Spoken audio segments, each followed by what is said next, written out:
how much of the blame falls on Berhalter? How much falls on the players? How much falls on U.S. Soccer? And like, does one deserve more blame than the other?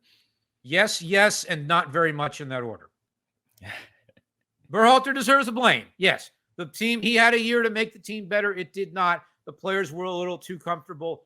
His tactics are a little too complicated. He could not. If you go back to the two friendlies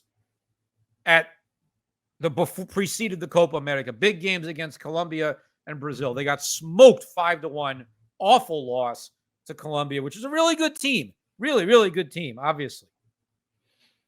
But then they came back and they played really well. They fought hard. They tied Brazil. It was only the second time ever in the 20 meetings, whatever it is, that they have not lost to Brazil. So that was good.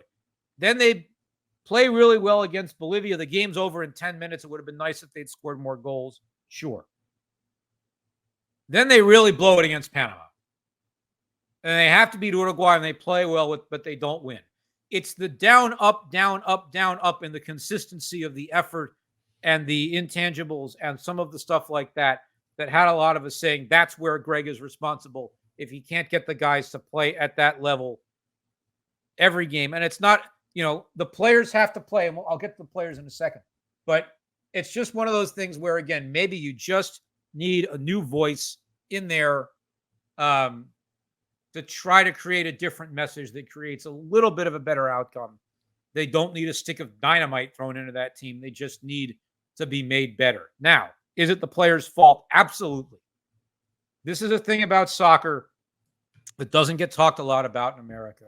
And I try to talk about it, and then people realize I might have a good point every once in a while. Soccer, to a much greater degree than the traditional American sports, is a game where the players play the game. The coach does not have very much impact. He picks the lineup, which is a big deal. He picks the substitutions, which also matter. But the players play the game from the one whistle to the end.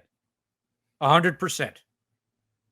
There's no, and I think there's sort of a complex among some people in American soccer where we expect the coach to be this all-conquering, all-knowing hero who saves the day and transforms people and is a magician and waves his hand and everything goes well.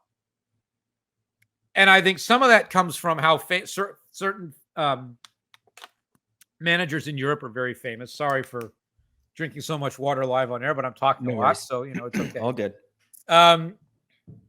There's a lot of managers in Europe who the cameras are on them all the time. They're perceived to do big things. They don't actually. In club management, it's different because you're with the players every day. National team management, you got to pick the right team, figure out a good system, encourage the players to go well, then it's out of your hands. The players go play. Now, you add to that in the traditional American sports, the American football head coach is standing on the sideline with a piece of paper in his hands and a microphone on his head, literally calling every play into the quarterback. Yeah. The basketball coach calls timeout, which you don't have in soccer, and draws up an inbounds pass on the whiteboard with 5 seconds to go with every little X and O. The baseball manager walks onto the field and takes out the pitcher. That doesn't happen in soccer. And there should not be the expectation, I think, that the manager in soccer is going to solve all the ills of the world. And I did think this when Berhalter was brought back.